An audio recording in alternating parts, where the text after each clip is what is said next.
Lady Obscure here. Thanks for tuning in. Well, this interview is sort of special to me for two reasons. First off, since I haven't interviewed the members of my all-time favorite bands yet, I think you know my all-time favorite band, but if you don't, you will discover soon. And so this is my closest moment to them.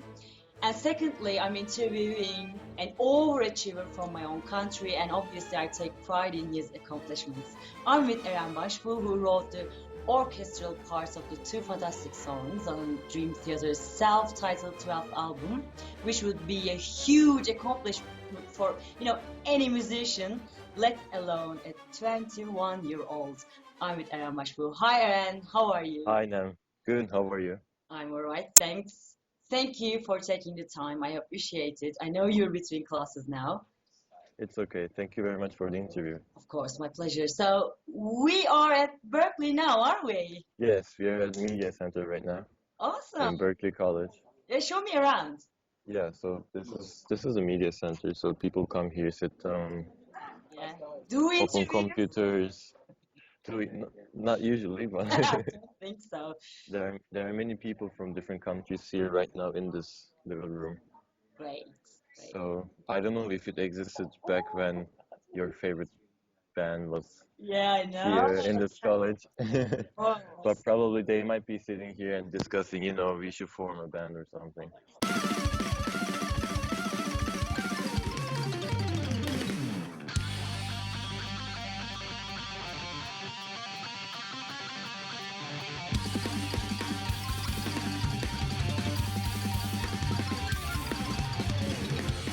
I know you were born into music. You're coming from a musician family, yeah. So, I remember reading something like you don't even remember how old you were when you started playing the piano. But when did when did you first decide that music would be your life? Was there a specific moment or a song or something that happened gradually? So let me begin before that part that I remember. So my parents tell me that I started to interact with music around four or five. But what I mean by I don't remember, I just gained my consciousness at some point in my life that you realize you're in this world. And I looked at myself and I'm this very young person and I play some music. That's all I knew. I didn't remember in my memories that how I started playing piano. Yeah. So as long as I know myself, I've been playing music. So what happened is when I was really young, I was into computers a lot, but my computers were Macintosh, so none of the games my friends would play on their Windows machines wouldn't work on me. So I will use these programs, which is notation software, Photoshop or Excel or this, that. So it like office software, but I found them very fun. And I was very into notation software. I was just randomly putting notes on the screen and then playing them back and then listening, and that was my game, I can say. And then my father saw this and he was thinking maybe he's into music, and he will open my so-called compositions and listen them back, and he realized the random notes first, and then later on as time passed, the random notes were more like linear, and then melodies, and then some accompaniment, and he immediately bought me a piano so I can try banging my fingers on the keys and hearing sounds, and that happened, and they definitely thought maybe I would be a musician. So I entered two entrance exams of two colleges, primary schools, not colleges, of course, but so one was regular, that normal Turkish education. One was Bilkent University Music. I won them both. I got them both, and they asked me. I was 6 years old. I remember the exact moment. And they said, you can do music, or you can do, if you want to be an engineer or astronaut or this, or my dream was to be an astronaut. I said, maybe I'll do everything, but I also do music. So I thought, if I go to this school, I'll do everything. If I go to this school, I will do everything, also music. So I said, okay, I'm gonna be a musician.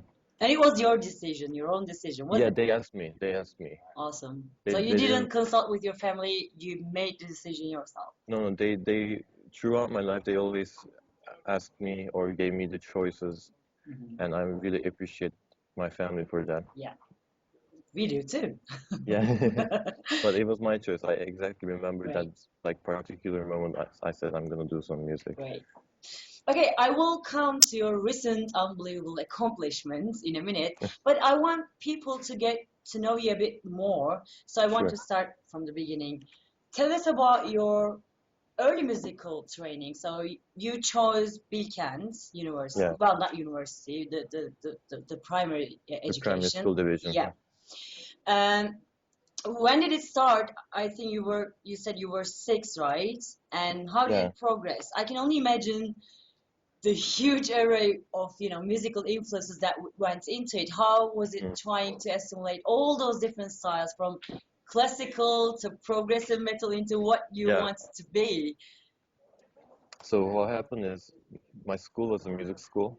Yeah. So we started right away with music. We started with practicing piano, theory, composition, harmony, even that at young age. So we were very limited people. There was like 5 people or 6 people in my class Mhm.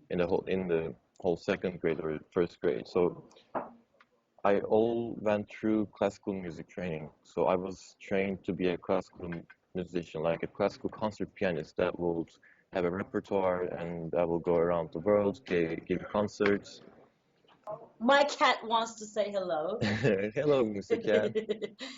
Hey you, so you're talking to Auntie. That's the enemy. What's his Oh, name? Rose. Rose. Yes, we named her after the Oh, companion of Doctor it's Who. a she. Okay, Yeah, Mrs. Rose. yeah, So, Mrs. Rose, I was going to be a classical pianist, but yeah. the thing is, towards the end and beginning of high school, Hmm.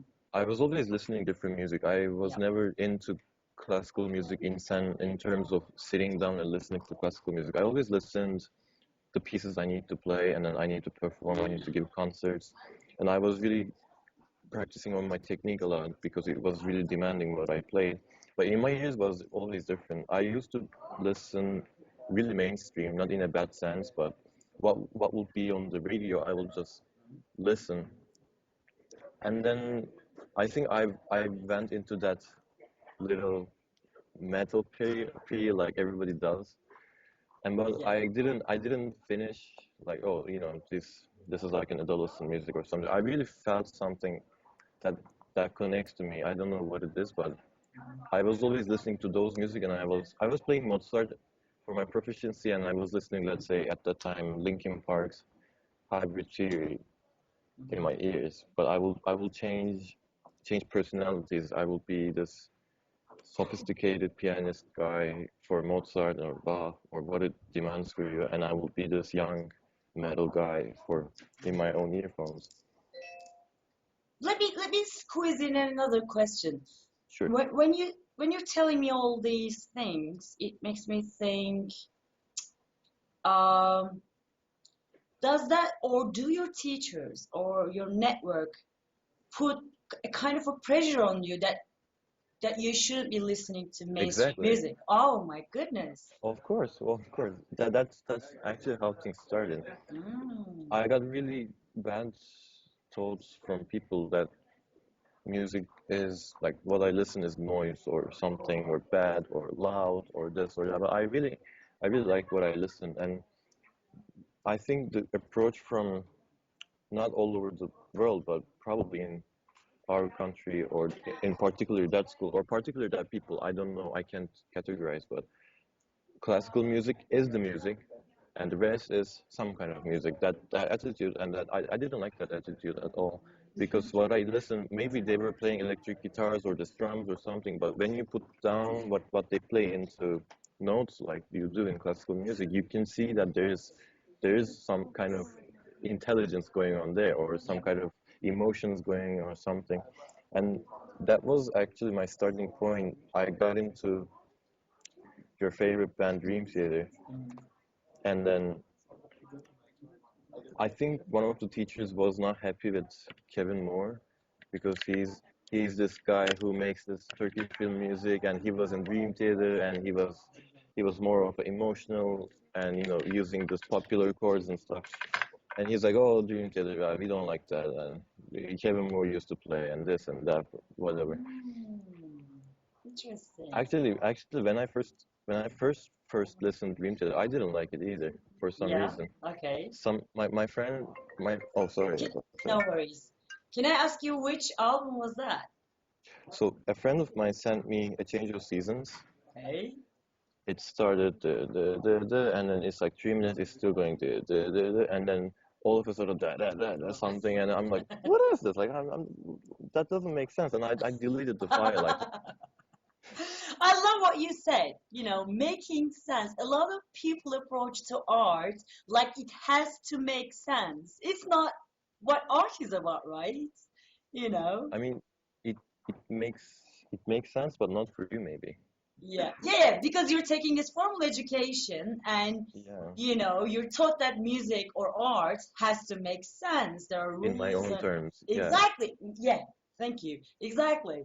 And then, so what changed your So mind six about? months or Yeah. 6 months or 7 months later, I was reading about them somehow, I don't know, on internet, and I stumbled upon, what is it, Endless Sacrifice, and it was, I think, more Train of approachable thought. train of thought. It's more like a approachable or easy listening kind of side of Dream Theater. So I really liked that piece. I got into that, and then I started to listen to the whole train of thought, Okay. and then their own things changed. I Awesome. I'm started to like, glad and it did. me too, actually. So I'm sitting right here right now. Exactly. Okay, now I'm coming to my big questions, if Mhm, you will. We know bits and pieces about mhm. the way you got a hold of Jordan Rudess, but I'd like to hear the story from you. So you Yeah, decided to put 6 Degrees and Octavarium albums, the tracks to a tracks. symphony orchestra, right? Yeah, So, well, first off, as you mentioned, you were studying classical music at Bilkent University back yeah. then. So I'll throw a lot of questions at you. You answer me as you Okay, please, okay? okay, So okay. first, you kind of touched upon it actually. What was Mhm. the reaction of your teachers when they heard that you were doing a progressive metal piece? So, Okay, yeah, answer so that. actually, I tried to hide it actually. Oh So, my so, goodness. so let me tell you what happened. So, Okay. so I was listening. I really got into Dream Theater after Train of Thought, and then I was listening this, and I was always listening, but it was not enough. I always like to play what I hear. I like to put earphones, listen to music or whatever it is. I just play like an accompaniment part on piano. Like that. That's how I feel better about what I listen. It makes me more into music what I'm listening. It was so powerful for me. I was listening and I couldn't stand or sit where I was. I needed to play or I needed to hear something physical coming more than an earphone. So I was having these conversations with the teachers. They're saying that, oh, this is noise, this is not music, this is that, this is that. And I wasn't really happy with not only their attitude towards other types of music, but also the education they give us. It's a one point directed kind of education, which is, I told you need to introduce music as a whole thing, and then if you really decide to be a classical musician, please, I appreciate it, but you cannot just say this is music and this is what you need to learn and this is what you need to play and this is what you need to do because why? Because we told you so. That's not good. So what I told, so I will do something that will fulfill my desire towards playing this music while I'm listening, but I will do it not only by myself but with an orchestra. And this orchestra will be my friends, so we will do something on our own rather than the teachers or the school or something is organizing. We are the ones who's organizing. And also they would understand that when this music is presented without those raging guitars and drums, maybe it makes sense for them and for maybe for everyone Ah, else. So I was traveling to Istanbul for a festival to play some original music of my friends in like a student festival. I was listening to 60 Degrees of Inner Turbulence. I said this will be a great symphony because it's 40 minutes and then it has movements. I mean, I wouldn't take endless sacrifice and do it just that for the concert. We need like a big epic thing happening. But it's interesting why I didn't choose Octavarium because it's kind of easier compared to 6 Degrees in terms of the orchestra. But I was quite brave, I think, and I was quite fed up with what's happening to have the power. You wanted a challenge. Yeah, I wanted to challenge not only people but also the system I'm going through. Okay. It's like it was like my personal statement. This is actually music. This is not noise. This is music. These are people. These are emotions. These are different kind of music, but it's still music. And then I talked to my friends in Istanbul, in Ankara. I said, I have this crazy idea. I have these incredible, let's say, John Petrucci guitar lines that is probably impossible for violins, or you will probably run out of breath talking to woodwind skies. But I want this happen because this, and maybe in the end, in the very end, if we can record this somehow, we could put it online, and then maybe they would see, and maybe they wouldn't do something, or maybe they will just thank us, or maybe just watch it and then appreciate what we're doing, and that will be like a confirmation of that what we are doing is something not so noisy or something not wrong. It's just music, but in a different medium. So I started organizing this Yeah, concert. I'm sorry, Eren. Did they Yeah, it's actually okay. call it noise? I mean, yeah, because Really? when you do this, it's like because of these guitars and stuff. I don't know. They didn't really take their time and then sit down and listen to that Okay. music probably. So we started to rehearse, but secretly, so nobody would find out because if they found, they can just say, you know, you can't do this concert or else we will just cancel your scholarship or something because it's against. Maybe we thought Okay, yeah. because they could do that, but they hopefully didn't. So we progress, and then at some point, teachers came to me. They're saying like these people are practicing your music than more than what they're supposed to do. I said because maybe they're enjoying it, and they're like, you can't do that. You cannot give violin players guitar lines. You're gonna mess their hands. You're gonna. I don't know how to explain. You're gonna make them injured. You're gonna get them injured or something. And some teachers said, my students are not gonna play in your music. Some said, I will definitely not allow any of my flute players or violin players or something to play in your orchestra.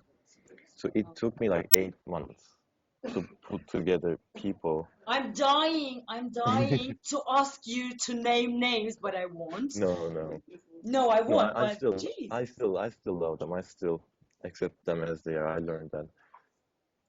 It's just they're very focused towards I, classical music. That's okay, it. another small question.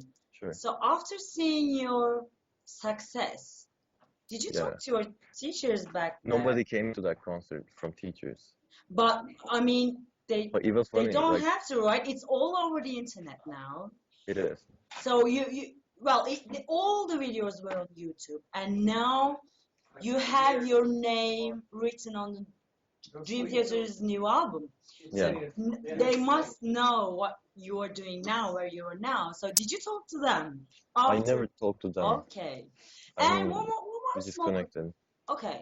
I want to go and interview them actually. Okay. Is the teacher's approach to music at Berkeley different from the ones at Beacon University? Definitely. I mean, Okay. that's not even a question. Like, No, well, I'm not talking It's about like- level no, here, but the it's like approach. I apples mean, and oranges. it's what? It's like apples and oranges. Okay. You can't even compare them. It's Okay. quite fundamentally different. All right. So they don't put limits to your creativity. They let you do your own thing.